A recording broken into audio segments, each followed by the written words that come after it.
Welcome हमारी इस online classes में मैं Deepshikha TGT maths PM Shri upgraded plus two high school Sargama आप सबों को स्वागत करते हैं। 2023 के मैंने ऑब्जेक्टिव क्वेश्चन को सॉल्व किया था। आज मैं सब्जेक्टिव क्वेश्चंस को सॉल्व करूंगी। हमारा ये सेक्शन ए है। इसमें क्वेश्चन नंबर 1 है कि अभाज्य गुणनखंड विधि द्वारा 510 और 92 का एचसीएफ और एलसीएम ज्ञात कीजिए।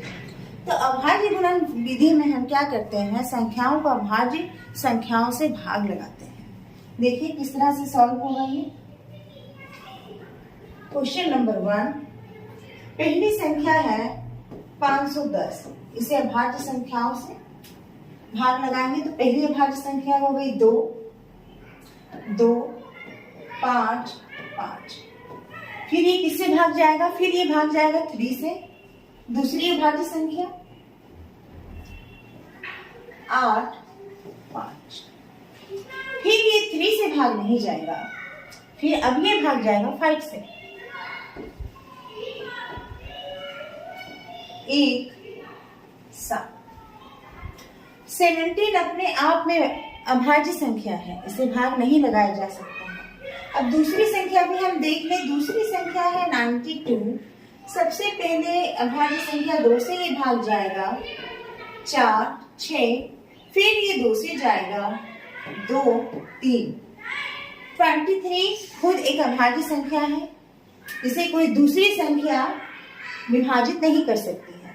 तो अभाज्य गुणनखंड क्या प्राप्त हुआ, 510 का अभाज्य गुणनखंड प्राप्त हुआ 2, 3, 5 और 17। और 92 का क्या प्राप्त हुआ, 92 का प्राप्त हुआ 2, 2, 23। अब हमें एचसीएफ निकालना है। एचसीएफ क्या होगा, ये दोनों में जो हमारा कॉमन फैक्टर होगा, हाईएस्ट कॉमन फैक्टर, वो हो जाएगा एचसीएफ। तो ये दोनों में क्या कॉमन है, सिर्फ 2। बाकी कोई भी संख्या ऐसी नहीं है जो इसे भी विभाज्य करे और 510 को भी विभाज्य करे और 92 को भी। तो क्या हो गया, एचसीएफ 2। एलसीएम क्या होगा, एलसीएम होगा बाकी जितनी संख्याएं हैं उसका प्रोडक्ट प्लस जो रिपीटेड है या जो कॉमन है वो कितने बार लिखाएगा, वंस टाइम। तो क्या होगा एलसीएम, यहाँ पर 3, ऊपर वाले से 3, 5, 17। ये दोनों में कॉमन नहीं है। और 92 में 2 और 23। अब क्या होगा, अब कौन सा नंबर प्रोडक्ट में आएगा, जो एचसीएफ में है। मतलब जो कॉमन है वो 1 टाइम्स लिखाता है, बाकी जो कॉमन नहीं है वो एज इट प्रोडक्ट में उतर जाता है। तो ये 2 कितने टाइम्स लिखाएगा, 1 टाइम्स। तो ये हो गया हमारा रिक्वायर्ड एचसीएफ और एलसीएम। फिर इसको हम पूरा प्रोडक्ट करके भी लिख सकते हैं। अब हम नेक्स्ट क्वेश्चन की ओर मूव करते हैं।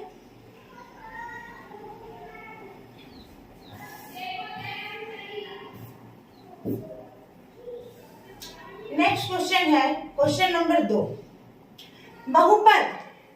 बहुपद px 3x² plus 7x minus 6 को बहुपद gx x प्लस 3 से भाग दीजिए तथा भागफल एवं शेषफल ज्ञात कीजिए। चलिए इस क्वेश्चन को सॉल्व करते हैं। ये है question number 2। Question number 2, gx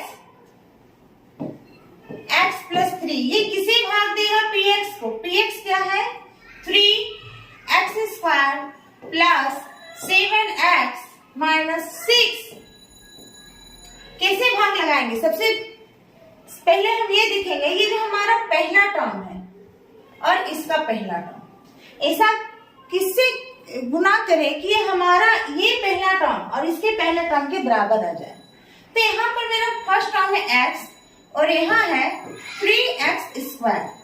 यहाँ 3 घट रहा है, यहाँ पर 3 होता तो हमारा गुणांक सेम हो जाता है x² का। तो सबसे पहले इसका मतलब इसे 3 से मल्टीप्लाई करना पड़ेगा। यहाँ x का पावर 2 है, यहाँ x का पावर 1 है। x² बनाने के लिए इसे 3x से गुना करना पड़ेगा। तो अगर हम इस x को इस 3x से अगर गुना करते हैं तो ये टर्म इस टर्म के बराबर हो जाएगा। तो किससे हम इसको गुना करेंगे? 3x। 3x से इसको गुना किए, क्या मिला? 3x square. फिर 3x से इसको गुना किए तो क्या मिला? 9x। अब अगला काम क्या है? घटाने का। प्लस है तो माइनस, प्लस है तो माइनस, ये कैंसिल हो गया और हमारे पास क्या बचा? -2x।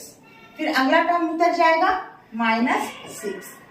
अब हमारा पहला टर्म यहाँ पर क्या है? -2x है और यहाँ पर पहला टर्म क्या है? यहाँ पर पहला टर्म x है। तो किससे हम गुना करेंगे? ये पहला टर्म इसके पहले टर्म से बराबर हो जाए तो सिंपली -2 से हम मल्टीप्लाई करेंगे। -2x -6, हमारा जो नेक्स्ट स्टेप है घटाने का, प्लस। माइनस है तो प्लस, माइनस है तो प्लस, ये कैंसिल, ये कैसे कैंसिल, क्या मिला? 0। तो भागफल हमें क्या मिला? भागफल हमें मिला 3x - 2। शेषफल क्या मिला? शेषफल हमें मिला 0। तो ये हो गया हमारा प्राप्त हल क्वेश्चन नंबर 2 के लिए। नेक्स्ट हम क्वेश्चन नंबर 3 की ओर मूव करेंगे।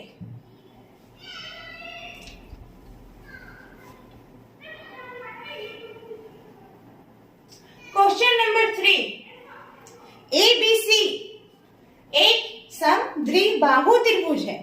समद्विबाहु, सम मतलब बराबर, द्वि मतलब दो, बाहु मतलब भुजा, जिनकी दो भुजाएं बराबर हो। ABC एक समद्विबाहु त्रिभुज है जहां AC बराबर BC है। यदि AB स्क्वायर बराबर 2AC स्क्वायर है तो सिद्ध कीजिए कि ABC एक समकोण त्रिभुज है। क्वेश्चन नंबर 3, ABC एक समद्विबाहु त्रिभुज है।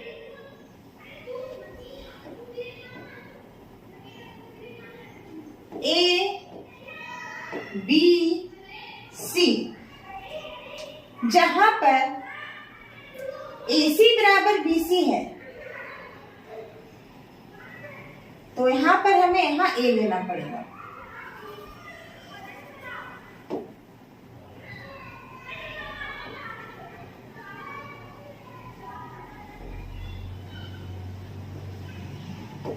ABC, हाँ अब हो गया AC बराबर BC।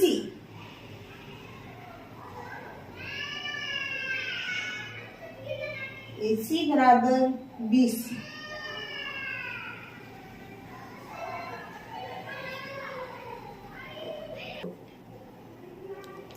AC बराबर क्या है? BC। ये दोनों भुजाएं बराबर है।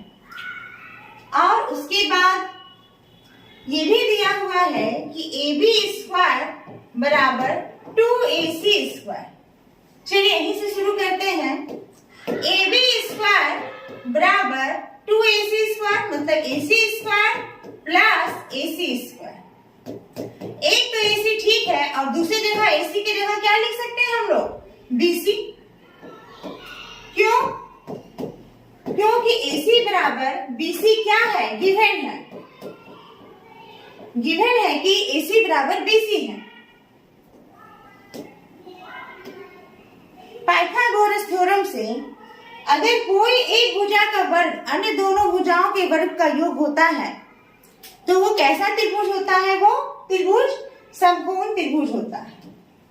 तो पाइथागोरस प्रमेय से ये त्रिभुज कैसा है? त्रिभुज ABC एक समकोण त्रिभुज है, राइट एंगल ट्रायंगल है, समकोण त्रिभुज है। 2025 के सिलेबस में 2025 के सिलेबस में चैप्टर 6 से थेल्स प्रमेय को रखा गया है और जो पाइथागोरस और पाइथागोरस से रिलेटेड प्रमेय होते थे या उससे रिलेटेड जो भी क्वेश्चन होते थे उसे सिलेबस से हटा दिया गया है। तो आगे जाके जो भी हमें पाइथागोरस से रिलेटेड जो भी हमारे क्वेश्चंस मिलेंगे उसे हम नहीं सॉल्व करेंगे, हम 2025 के सिलेबस पर फोकस करेंगे। ठीक है, नेक्स्ट क्वेश्चन है क्वेश्चन नंबर 4। क्वेश्चन नंबर 4 है कि Q बिंदु P 5 - 3 और R x 6 से समदुरस्त है तो x का मान ज्ञात करें। जब इस तरह का समदुरस्त का क्वेश्चन पूछा जाता है तो क्वेश्चन को बहुत गहराई से पढ़ने की आवश्यकता होती है, समझने की आवश्यकता होती है, और अगर एक बार में पढ़ने पर यह ना समझ में आए कि कौन सा बिंदु किससे समदुरस्त है तो बेहतर है कि हमें दोबारा उसे रीड कर लें। तो आपके साथ ऐसा हो सकता है क्योंकि हमेशा ये थोड़ी सी कंफ्यूजिंग या ट्विस्टिंग टाइप की होती है। तो फिर से हम इस क्वेश्चन नंबर 4 को देखते हैं। यहाँ बोला गया है यदि Q सबसे पहले किस बिंदु का जिक्र हो रहा है Q, ये Q बिंदु P, एक दूसरा बिंदु है P और R, अब एक तीसरा बिंदु है R से समदुरस्त है। इसका मतलब पॉइंट Q इस P से भी और इस R से भी समान दूरी पर स्थित है। इसका मतलब QP बराबर QR, दोनों के बीच की लंबाई जो है Q से वो क्या होगी, समदुरस्त होने के कारण समान होगी। दोनों बिंदुओं के बीच की जो दूरी होगी समदुरस्त होने के कारण क्या होगी, बराबर होगी। ये है हमारा बिंदु Q, ये P और ये है R। चूंकि बिंदु कैसी है, बिंदु समदुरस्त है, इसलिए ये दूरी PQ बराबर RQ होगा, दोनों के बीच की दूरी समान होगी। यहाँ पर दूरी सूत्र का यूज होगा, दूरी सूत्र लिख लेते हैं। क्या है दूरी सूत्र, √x2 - x1 का whole square plus y2 - y1 का होल स्क्वायर, ये हमारा दूरी सूत्र है। अब बारी बारी से हम PQ का मान निकालते हैं और RQ का मान निकालते हैं। उसके बाद इसे कहाँ रख देंगे, प्राप्त जो हमारा कंडीशन है PQ = RQ। PQ सबसे पहले √, x वाला टर्म x के साथ माइनस होगा, ये अगर x2 है तो ये x1, x2 - x1 whole square plus y2 -3 - y1 simply 1 इसका होल स्क्वायर। ये क्या हो गया, 5 का स्क्वायर प्लस -4 का स्क्वायर, 5 का स्क्वायर 25 - 4 का होल स्क्वायर 16। क्या प्राप्त हुआ, √41 यूनिट। यहाँ पर इकाई ना तो सेंटीमीटर दिया हुआ है ना मीटर दिया हुआ है, पर कोई तो इकाई होगी, तो इन जनरल हम क्या लेते हैं, यूनिट। अब हम निकालते हैं RQ। RQ x2 - x1 x - 0 का स्क्वायर प्लस y2 - y1 6 - 1 का square, x² plus 5² = x² plus 25।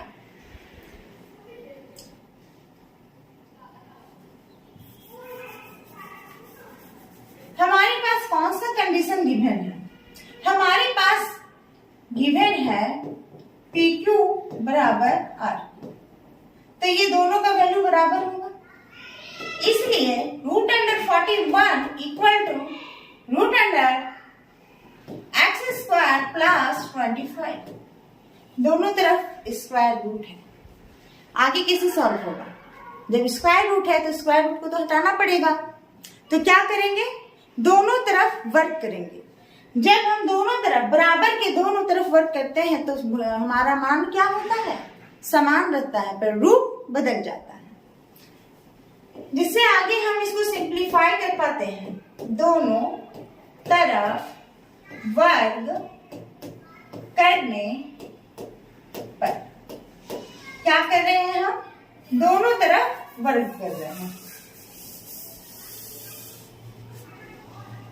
तो इधर हम वर्ग करेंगे तो √41 का होल स्क्वायर, ये 41 हो जाएगा, और ये क्या होगा, x² प्लस 26। x² का वैल्यू निकालना है तो x² को एक तरफ रखेंगे, बाकी सारे टर्म्स दूसरी तरफ ले जाएंगे। 41 ये प्लस है, दूसरी तरफ जाएगा तो 26। क्या प्राप्त हुआ,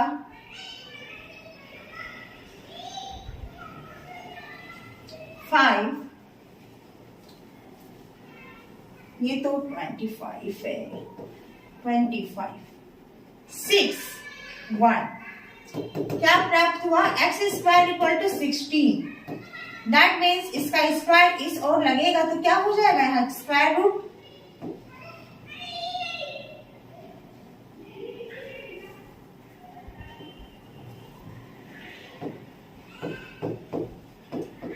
√16 प्लस माइनस 4, तो x का क्या वैल्यू निकला, +-4। ये है हमारा रिक्वायर्ड सॉल्यूशन। नेक्स्ट हम मूव करते हैं क्वेश्चन नंबर 5। ये क्वेश्चन ट्रिग्नोमेट्री से लिया गया है, चैप्टर नंबर 8 से।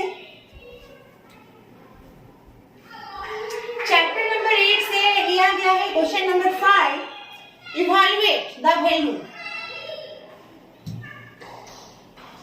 sin 60 degree cos 30 degree plus sin 30 degree cos 60 degree. क्या वैल्यू होगा इसका, equal to sin 60 √3/2 cos 30 √3/2 plus sin 30 1/2 cos 60 1/2 √3 simply 3, 2 into 2 4 plus 1 into 1 1/2 into 2 4। Then we get by taking LCM, नीचे तो 4 रहेगा, ऊपर क्या आ जाएगा, ये दोनों सेम है ना, तो ऊपर आएगा 3 + 1 4/4 1। तो इसका वैल्यू क्या मिला, 1। क्वेश्चन नंबर 5 का आंसर मिला 1। क्वेश्चन नंबर 6, क्वेश्चन नंबर 6 है, सिद्ध करें कि बाह्य बिंदु से वृत्त पर खींची गई स्पर्श रेखाओं की लंबाई बराबर होती है। बहुत इंपॉर्टेंट क्वेश्चन, क्वेश्चन नंबर 6। सिद्ध करें कि बाह्य बिंदु से, सबसे पहले हम एक वृत्त ड्रॉ करेंगे। इसका केंद्र क्या है, O है। P एक बाह्य बिंदु है वृत्त के बाहर, जहां से दो स्पर्श रेखा खींची जा रही है।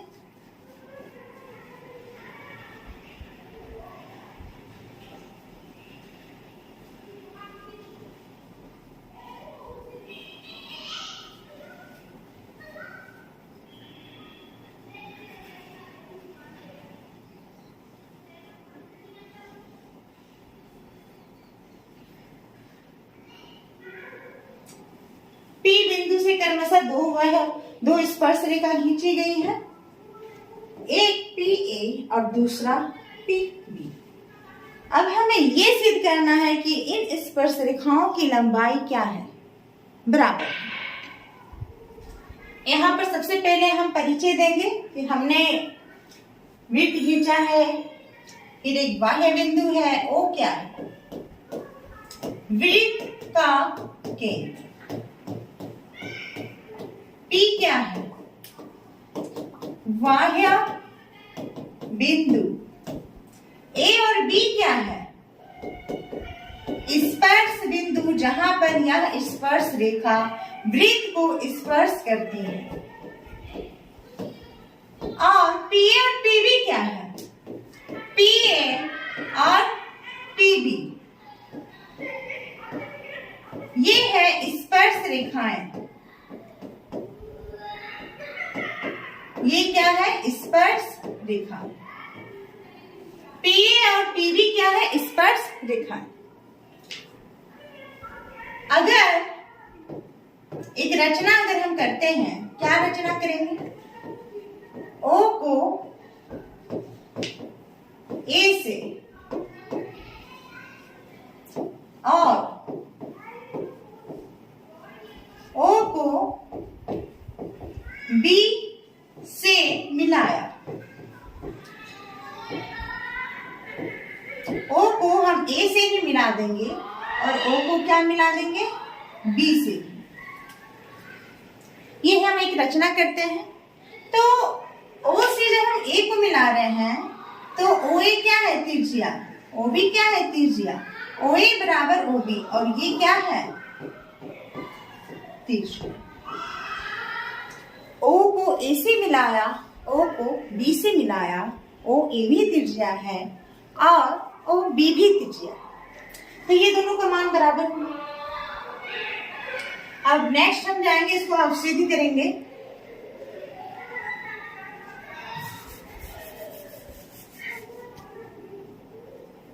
प्लस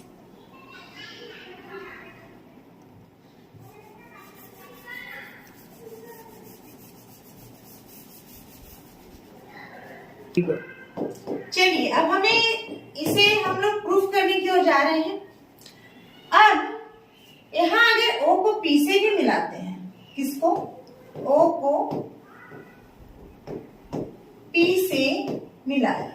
अब हमारे पास यहाँ दो त्रिभुज हैं। एक त्रिभुज है OAP और दूसरा त्रिभुज है OBP। हम लोग क्या करेंगे? इसको सर्वांगसम सिद्ध करेंगे।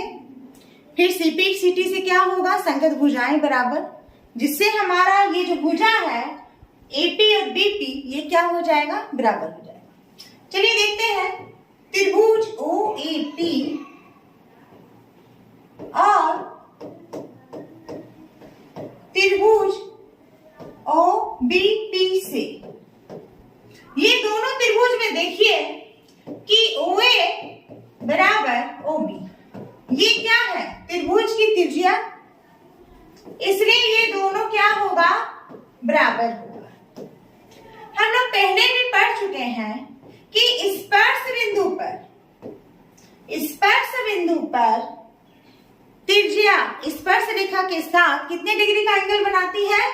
90 डिग्री का एंगल बनाती है। तो angle A equal to angle B कितना हो जाएगा? 90 डिग्री। और हमारा ये जो लाइन है OP और OP, ये दोनों, ये क्या है? दोनों त्रिभुज में कॉमन है। ये दोनों त्रिभुज में कॉमन है। तो इस तरह से हम क्या पा रहे हैं? AC। ये हो गया साइड, ये हो गया साइड और ये हो गया एंगल। साइड वाला एंगल साइड वाला साइड से, ये साइड इसके साइड से, और ये दोनों एंगल साइड एंगल से। ये जो हमारा ट्रायंगल है OAP सर्वांगसम हो जाएगा त्रिभुज OBP से।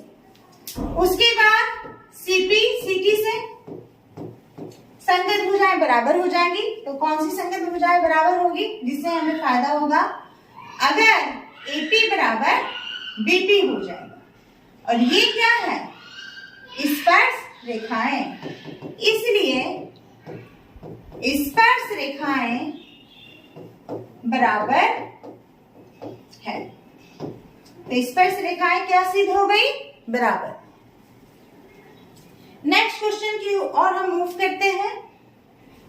हमारा नेक्स्ट क्वेश्चन है, काजल एक सिक्के को एक बार उछालती है। काजल एक सिक्के को एक बार उछालती है, इसका मतलब या तो चित आएगा या तो पट आएगा। निम्न को प्राप्त करने की पारदर्शिता क्या है, क्या प्रोबेबिलिटी है?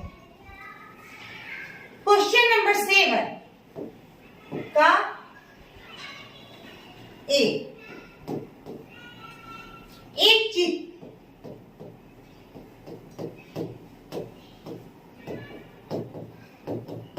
यहाँ दो ही घटना है, या तो चित्त का या तो पट का। तो ऊपर क्या लिखते हैं? अनुकूल घटना की संख्या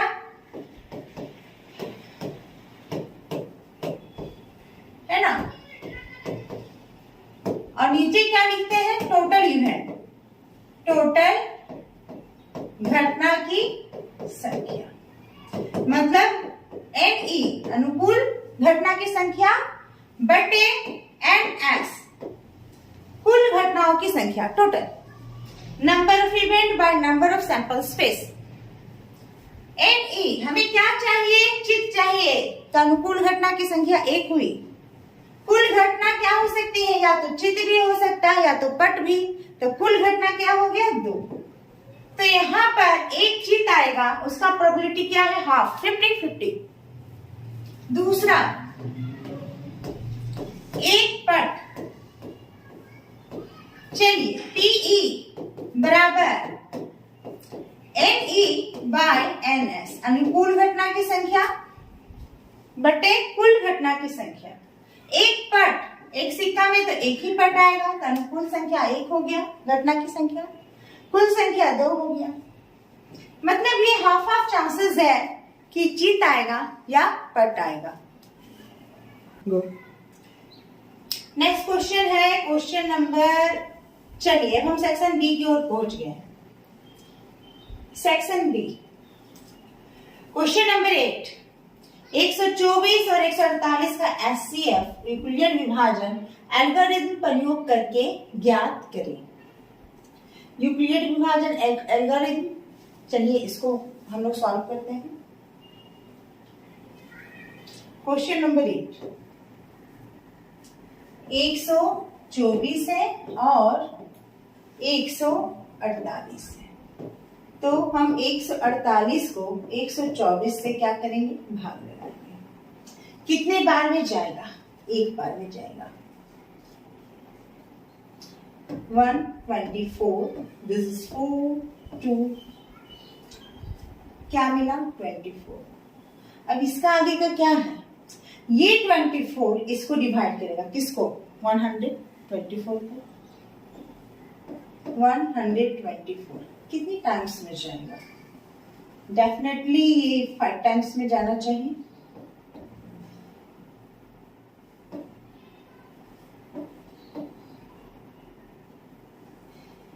क्या मिला? 4। ये किसे डिवाइड करेगा? ये इसको डिवाइड करेगा। इस तरह से इसका डिवीजन होता है। ये डिवाइड करेगा इसको, और ये फिर ये किसको डिवाइड करेगा? 24 को। चलिए ये तो सिंपली 6 टाइम्स में चला जाएगा।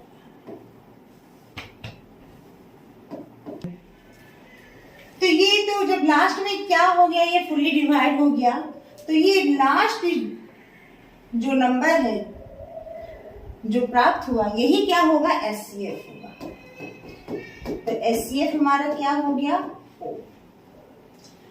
और चलिए ये क्वेश्चन हमारा 8 सॉल्व हो गया, इससे क्या हो गया? 4। नेक्स्ट हम क्वेश्चन नंबर 9 की ओर जाएंगे। ये ग्राफीय विधि से हल करना है। क्वेश्चन नंबर 9, जो समीकरण है वो पहले लिख लेते हैं। 2x plus y minus 6 equal to 0। दूसरा है 2x minus y minus 2 equal to 0। इसे कुछ इस प्रकार लिखते हैं। 2x plus y equal to 6, 2x minus y equal to 2। हमारा जो कांस्टेंट टर्म है उसे दूसरी साइड और लाइए। ये हो गया समीकरण 1, ये हो गया समीकरण 2। अब बारी बारी से ये दोनों के लिए हम एक सारणी बनाएंगे। समीकरण 1 के लिए, समीकरण 1 के लिए।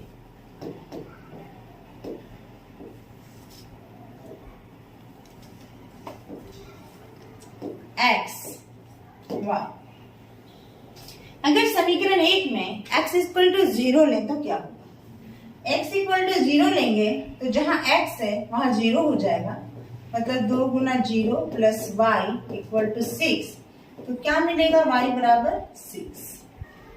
और अगर हम y इक्वल टू 0 ले तो क्या होगा? 2x plus 0 equal to 6, 2x equal to 6, that means x equal to 3। x 0 लेंगे y 6, y 0 लेंगे तो x 3। अब हम समीकरण 2 के लिए बनाते हैं।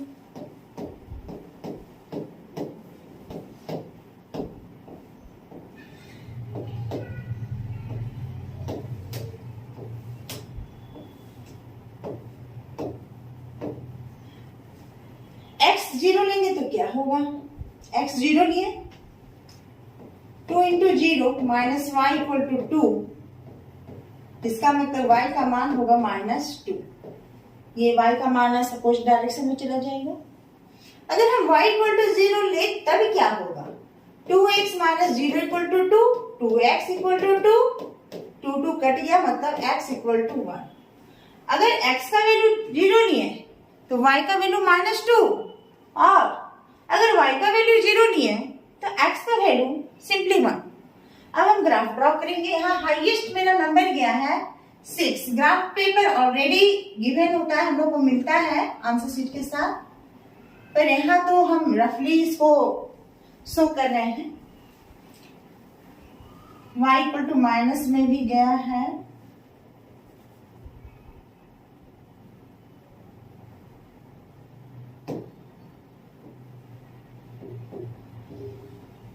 जीरो, 1, 2, -1, -2, 2 यूनिट ही बढ़ते हैं नेगेटिव डायरेक्शन की ओर, y के नेगेटिव डायरेक्शन की ओर।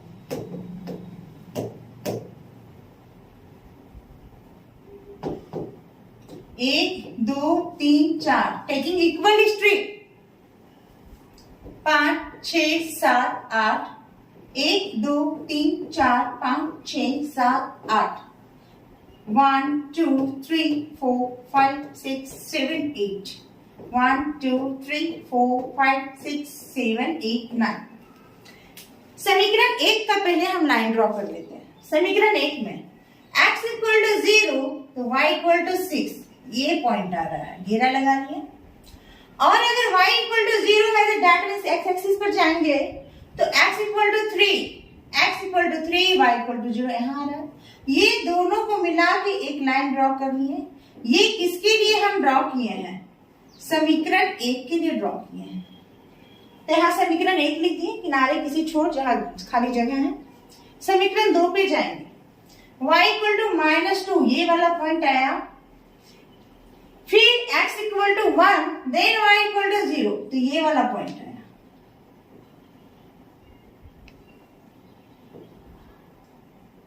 ये है समीकरण 2।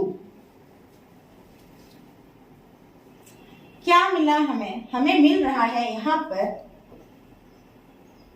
पर अगर हम देखें x की ओर परपेंडिकुलर डाले y की ओर, तो यहाँ मिलता है x का भी वैल्यू 2 और y का भी value 2, x equal to 2 and y equal is also 2।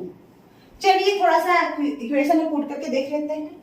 x equal to 2, 2 into 2 4 plus 2 that means 6, सही है, सेटिस्फाइड कर रहा है इक्वेशन। फिर x equal to 4 minus 2 equal to 2, ये समीकरण 2 को भी सेटिस्फाइड कर रहा है। तो हमारा इसका मतलब आंसर क्या प्राप्त हुआ है? सही प्राप्त हुआ। ये बना हमारा क्वेश्चन नंबर 9। अब हम जाएंगे क्वेश्चन नंबर 10 के लिए, जो कि एपी से है। Next we move to question 10। Question number 10 AP. Question number 10 AP में a इक्वल टू 7 गिवन है, a equal to 13 equal to 35 given है, d और s 30 निकालना है। क्या निकालना है? d equal to what and s 13 equal to what. चलिए यहां से जाते हैं A13 से।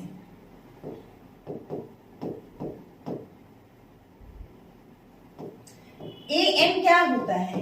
ए plus n minus 1 into t. ध्यान दीजिए यहाँ n की जगह कितना है, क्या है? n की जगह यहाँ पर 13 लिखा हुआ है, इसका मतलब n का मान 13 है। यहाँ भी n का मान क्या दिया हुआ है? S13, मतलब n की जगह 13 लिखा हुआ है, तो n का मान क्या है? 13 और a का मान क्या है? 7। तो ये हो गया A13, a का मान है 7, n का मान है 13 और d का मान बताना। A13 का वैल्यू है 7 नॉट 35। A13 का वैल्यू है 35, 7। सबसे पहले ब्रैकेट का काम होगा बॉडमास के अकॉर्डिंग, तो 13 माइनस 1 12 डी। इस 7 को इस डायरेक्शन में ले आएंगे, अपोजिट इक्वल टू अपोजिट। 35 ये प्लस में है तो माइनस दूसरी ओर आएगा, तो ये है 12 डी। 8 2 12 डी। तो d इक्वल टू क्या मिला? 28 बाय क्रॉस डिवीजन, ये नीचे चला गया तो हुआ 12। तो ये आ गया 7 बाय 3, 4 से कट रहा है, 7 टाइम्स में 28 एंड 3 टाइम्स में 12, तो d बराबर मिला 7 बाय 3।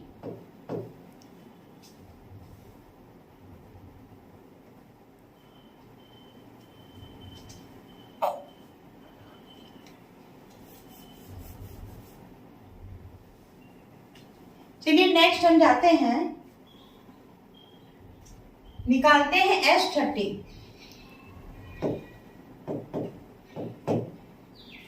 S13 क्या फॉर्मूला है? जब हमारे पास A भी पता है और A13 भी पता है, तो जो हमारा छोटा वाला फॉर्मूला है SN निकालने का, उसी से हम सॉल्व करेंगे।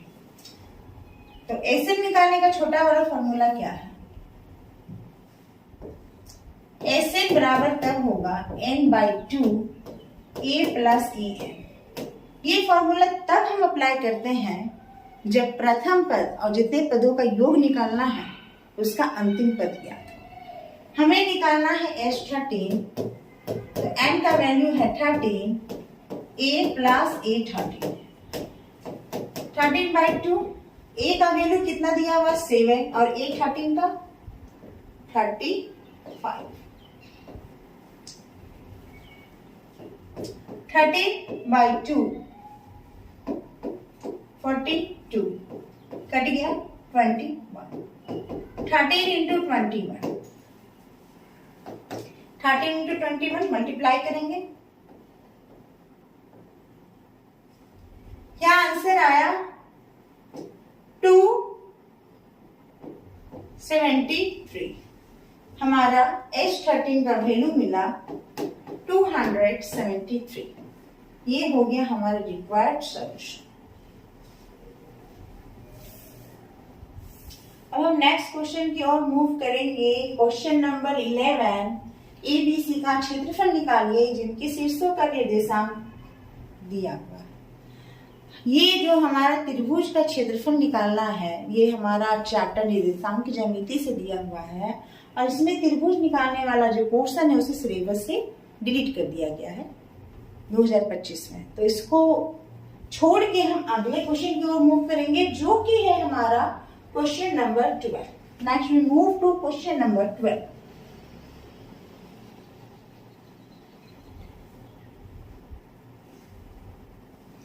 क्वेश्चन नंबर 12 प्रूफ करना है। सिद्ध कीजिए कि cos A by 1 plus sin A plus 1 plus sin B sin A by cos A equal to 2 sec A। Remove from LHS। LHS उतार लेते हैं। LHS क्या है? cos A by 1 plus sin A plus 1 plus sine A by cos A by taking LCM. तो LCM लेने के पहले जो टर्म्स एक से ज्यादा है उसे बेहतर होता है उसे ब्रैकेट में डाल दें। तो ये टर्म एक से ज्यादा है इसे ब्रैकेट में डालेंगे, ये टर्म एक से ज्यादा है उसे ब्रैकेट में डालेंगे। एलसीएम लेना हो या प्रोडक्ट करना हो या डिवीजन करना हो, जो एक्सप्रेशन एक से ज्यादा है विथ पॉजिटिव और नेगेटिव साइन मतलब प्लस और माइनस में, बेहतर है सॉल्व करने से पहले उसे ब्रैकेट में डाल दिया जाए ताकि वो हम जब सॉल्व करें तो वो हमारा एक्यूरेट आंसर प्राप्त हो पाए। तो ये ब्रैकेट में डालें। कुछ लोग क्या होते हैं वन टर्म से इसको गुना किए, प्रोडक्ट किए, उसके बाद दूसरे टर्म्स को स्किप कर दिए, तो फिर क्या होता है हमारा जो सॉल्विंग प्रोसेस वो गलत होता है और हमारा आंसर भी गलत आ जाता है। तो हम लेंगे LCM cos A into 1 plus sine A. ये cos A इससे गुना होगा, क्या मिलेगा cos square 1 plus sine A into 1 plus sine A, 1 plus sine A का होल स्क्वायर, दोनों सेम एक्सप्रेशन है। cos square A plus B का whole square, A square plus B square plus 2ab। नीचे हम कुछ नहीं करेंगे, नीचे बिल्कुल वैसा ही रहेगा जैसा है। क्यों? क्योंकि हमें चाहिए 2 sec a। sec a का मतलब 1 बाय कॉस है, ऑलरेडी हमारे पास यहाँ पर 1 बाय कॉस है मिल रहा है, इसलिए इसको एज इट रहने देते हैं। आगे देखते हैं क्या होगा। ये 1 sine square A plus cos square A formula है, जानते हैं हम लोग sine square A plus cos square A equal to 1। तो ये दोनों मिलके क्या बनेगा 1 plus 2 sine A by cos A 1 plus sine A, 2 plus 2 sine A, 1 plus 1 2, 2 plus 2 sine A, cos A plus 1 plus sine A. Taking 2 common तो अंदर क्या बचेगा यहाँ 1 plus sine A by cos A into 1 plus sine A. 1 plus sine A 1 plus sine A ऊपर नीचे cut गया, क्या बचा 2 by cos A, 2 into 1 by cos A, यही 1 बाय कॉस ए क्या है sec A. RHS proof, RHS हमारा proof हो गया। ये सॉल्व किए हम लोग question number 12। Question number 13 Rachna से लिया गया है। चलिए नेक्स्ट हम लोग इसी को सॉल्व करते हैं।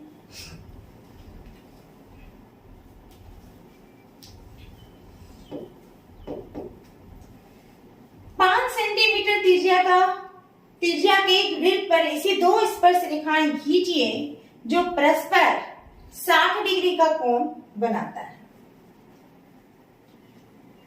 कितने डिग्री का एंगल बनाएगा यहाँ 60 डिग्री का। तो सबसे पहले हम एज ए फर्स्ट स्टेप हम क्या करेंगे, सबसे पहले 5 सेंटीमीटर का एक वृत्त खींचेंगे, ठीक है। फिर इसका त्रिज्या ले लिए हम, ये कितने का है 5 सेंटीमीटर का। तो यहाँ 2 जगह हमें एंगल ड्रॉ करेंगे। अगर ये ए पॉइंट है तो इस ए पॉइंट पर 90 डिग्री ड्रॉ करेंगे, क्योंकि स्पर्श बिंदु पर स्पर्श रेखा त्रिज्या के साथ 90 डिग्री का कोण बनाता है। तो कैसे ड्रॉ करेंगे, प्रकार लेंगे, इस प्रकार काटेंगे।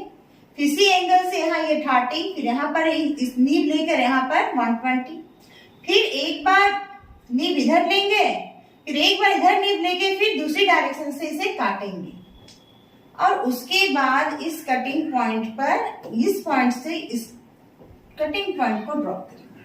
तो ये हमारा यहाँ बना 90। ये तो 90 बन गया। अब ये दिमाग में रखना है हमारा ये कितना डिग्री का एंगल बनाएगा, केंद्र पर 120 डिग्री का। तो क्यों ना हम यहाँ पर 120 डिग्री का ड्रॉ करें। कैसे ड्रॉ होगा, ये चाप लिए, एक बार काटे 30, एक बार काटे 60, दूसरी बार काटे तो 120। तो ये कटिंग पॉइंट और ये केंद्र से मिला के ड्रॉ करेंगे। ये है बी पॉइंट, ये त्रिज्या भी है। तो ये हमारा ड्रॉ हो गया 120 डिग्री, केंद्र पर हमारा 120 डिग्री का एंगल बन गया।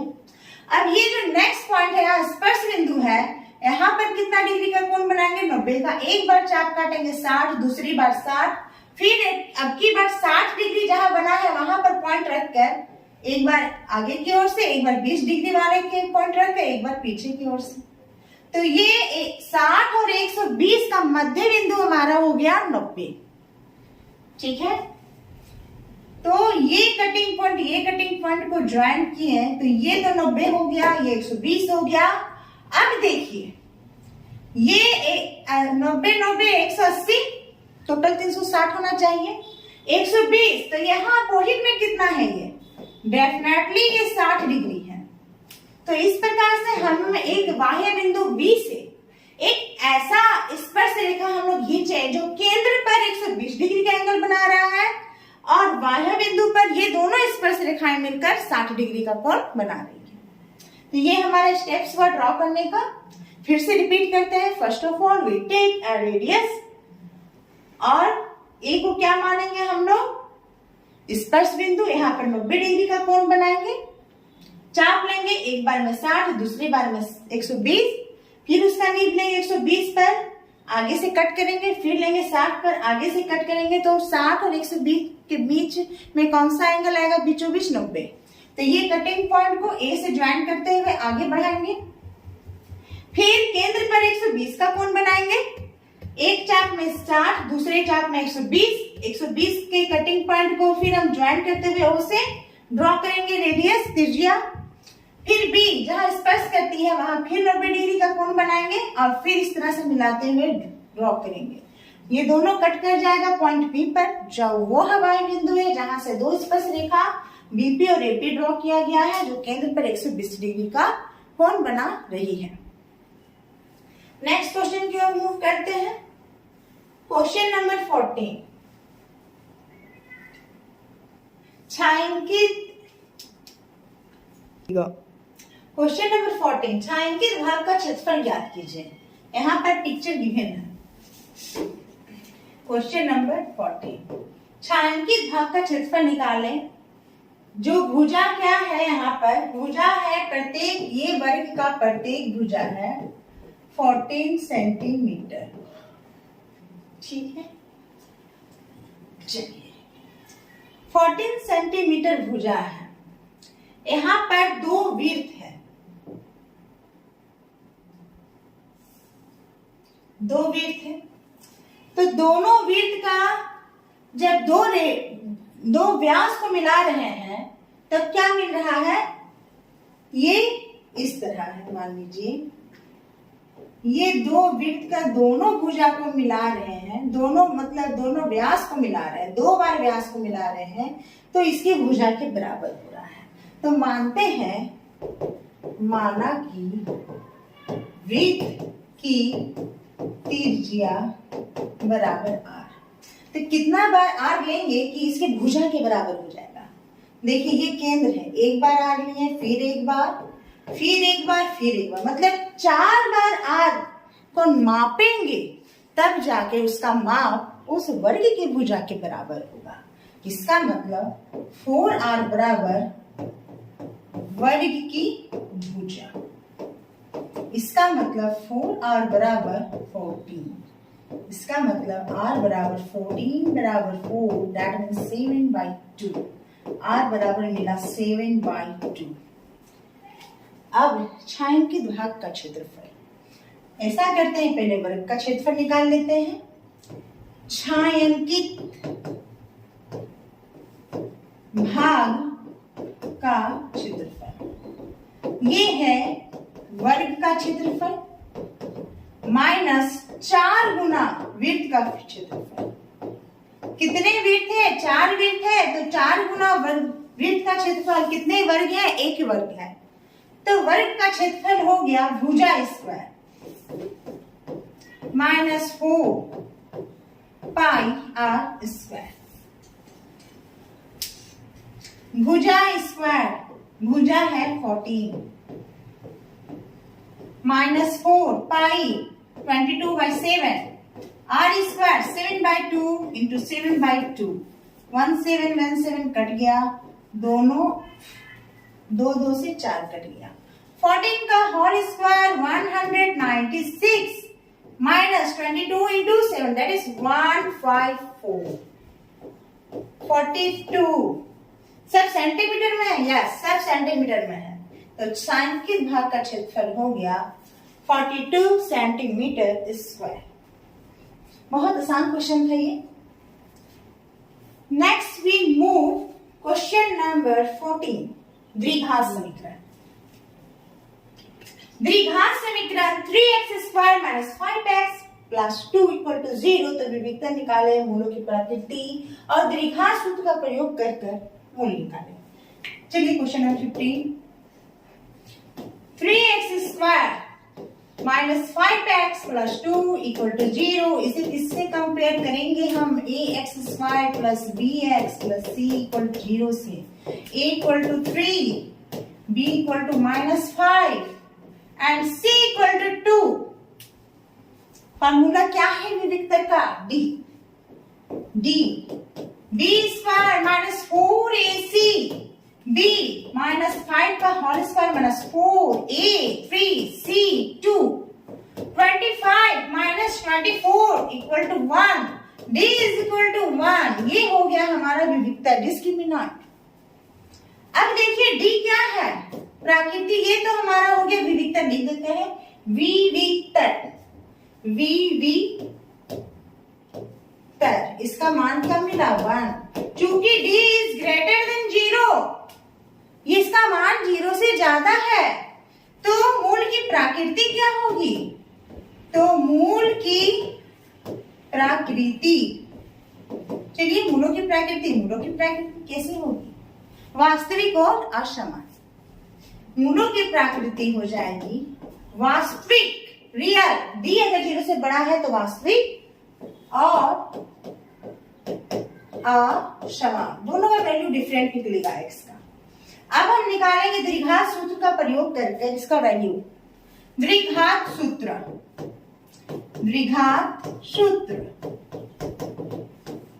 मूल बराबर क्या होगा?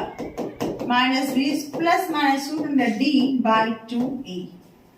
चलिए माइनस का माइनस, b का वैल्यू कितना है? -5 plus minus root under 1 by 2, a का value 3 minus into minus plus minus 1 by 6।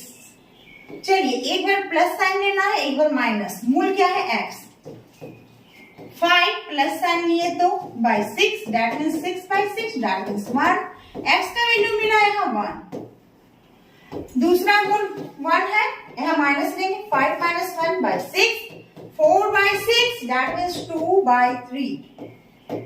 तो यहाँ x का वैल्यू कितना मिला? 2 बाई 3। तो यहाँ पर इसका 2 मूल है ना? तो एक का वैल्यू है 1 और दूसरे का है 2 बाई 3। ये हुआ हमारा question number 15 complete. Next we move question number 16, जो कि हमारा पाइथागोरस प्रमेय का क्वेश्चन है और सिलेबस से इसे ओमिट कर दिया गया है। तो next we move question number 17। Next we move question number 17.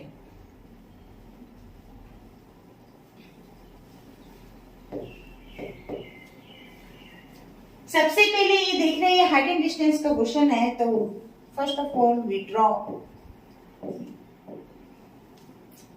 Horizontal line. 7 metre ऊंचे भवन, 7 मीटर ऊंचे भवन बन जाओ। भवन कितना मीटर ऊंचा है? 7 मीटर। 7 मीटर ऊंचे भवन के शिखर से एक केवल टावर, हमने सिर्फ भवन बनाया, अब टावर बनाएंगे। दूसरी ओर है टावर। तो भवन का शिखर दैट मींस बॉटम पॉइंट, इसके शिखर से टावर के शिखर का उन्नयन कोण 60 डिग्री। ये है टावर का शिखर, इसके शिखर से टावर के उन्नयन कोण 60 डिग्री है। ये दृष्टि रेखा हो गया, ये क्षैतिज रेखा हो गया। दृष्टि रेखा और क्षैतिज रेखा के बीच ऊपर की दिशा में बना हुआ कोण होगा उन्नयन कोण, और जो कि दिया हुआ है 60 डिग्री। 60 डिग्री ड्रॉ हो गया। उसके बाद इसके बाद दैट मीन्स बॉटम पॉइंट किसका, भवन का, इससे शिखर का उन्नयन कोण 60 डिग्री है, इसके बाद का अवनमन कोण 45 डिग्री है। देखा, टावर के शिखर, अगर भवन के छत पर बैठकर शिखर का, ये टावर का शिखर देखे मतलब टॉप पॉइंट देखे तो 60 डिग्री का एंगल बना रहा है, और इसी टॉप पॉइंट मतलब भवन के ही टॉप पॉइंट से अगर इसका बॉटम पॉइंट देखे मतलब पाद बिंदु देखे किसका, टावर का, तो ये अवनमन मतलब नीचे की ओर ये कितना डिग्री का कोण बना रहा है, 45 डिग्री का। तो अवनमन कोण कहाँ बनेगा, दृष्टि रेखा जो नीचे की ओर देख रहे हैं, और क्षैतिज रेखा जो हमारी दृष्टि के ठीक हॉरिजॉन्टल लाइन में है। तो ये कितना है, 45 डिग्री। अब हमें याद करना है कि टावर की ऊंचाई क्या है। देखिए ये 7 मीटर है। चलिए पहले भवन का नाम लिख लेते हैं AB, इसकी ऊंचाई, टावर की ऊंचाई PR। ये दोनों समांतर है तो AB बराबर क्या हो जाएगा, QR, तो ये भी 7 मीटर हो जाएगा। और ये दोनों समांतर रेखा है, कौन, BR और AQ, क्योंकि दोनों एक क्षैतिज रेखा है। तो ये 45 है, तो ये कितना डिग्री का कोण हो जाएगा, एकांतर कोण के कारण ये भी 45 डिग्री हो जाएगा।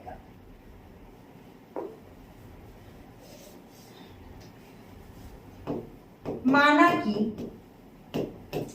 AB बराबर भवन की ऊंचाई, ये दिया हुआ है 7 मीटर। PR ये है टावर की ऊंचाई, ये किसके बराबर है, PQ प्लस QR, और QR का वैल्यू कितना है, 7 मीटर। क्यों, क्योंकि AB बराबर QR इक्वल टू 7 मीटर।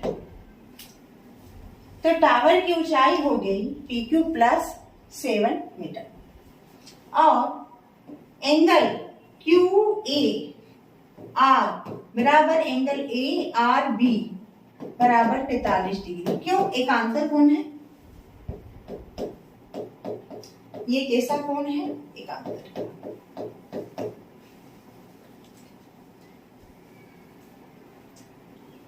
अब हम निकालेंगे सिर्फ PQ का वैल्यू, क्योंकि QR का तो वैल्यू रात ही 7 मीटर। तो त्रिभुज APQ से, त्रिभुज APQ से, यहाँ कर्ण का कोई रोल नहीं, सिर्फ ऊंचाई और दूरी का रोल है। तो क्या हो जाएगा, 60 डिग्री लेंगे यहाँ पर, ऊंचाई PQ by AQ, 60 √3 PQ by AQ by cross multiplication PQ equal to AQ into √3। इसे हम मानते हैं समीकरण 1। अब एक दूसरे त्रिभुज में जाएंगे, त्रिभुज ABR, त्रिभुज ABR से यहाँ भी 10 ही लेंगे क्योंकि यहाँ कर्ण का कोई रोल नहीं है, ऊंचाई और दूरी का रोल है, और ऊंचाई और आधार 10 के फॉर्मूला में आता है, tan थीटा में। तो यहाँ पर 10, यहाँ एंगल कितना है 45 डिग्री, यहाँ पर ऊंचाई है AB और आधार है BR। 10 45 हो गया 1, AB का मान हो गया 7 मीटर बटे BR by cross multiplication BR equal to 7 metre. BR, यही BR किसके, सॉरी BR, हाँ यही BR किसके बराबर है, AQ के बराबर है। इसका मतलब AQ बराबर 7 मीटर। क्यों, क्योंकि BR बराबर है AQ का।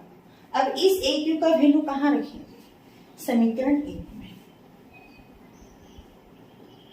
इसलिए AQ का मान समीकरण 1 में रखने पर PQ बराबर क्या मिलेगा, 7√3। हमें PQ का वैल्यू मिल गया।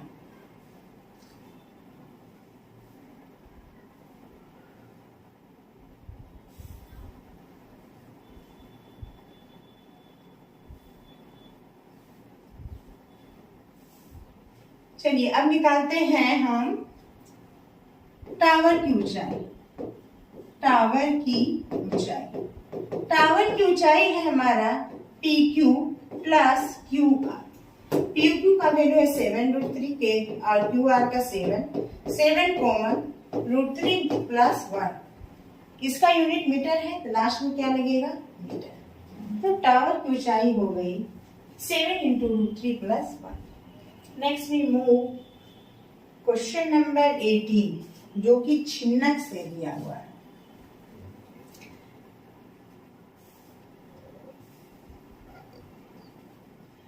एक शंकु की छिन्नक की तिर्यक ऊंचाई 4 सेंटीमीटर है। इसके वृत्तीय सिरों का परिधियां 18 और 6 सेंटीमीटर है। इस छिन्नक का वक्र पृष्ठीय क्षेत्रफल ज्ञात करें। इस छिन्नक का हमें वक्र पृष्ठीय क्षेत्रफल ज्ञात करना है। क्वेश्चन नंबर 18 हमारे जो नए सिलेबस है 2025 में उससे ओमिटेड है। तो next we move question number 19। Question number 19 हमें यहाँ पर माध्य निकालना है। तो माध्य निकालना है तो वर्ग अंतराल,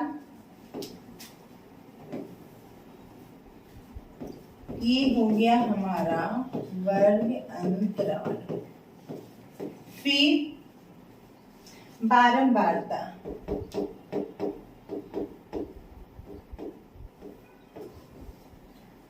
मध्यमान,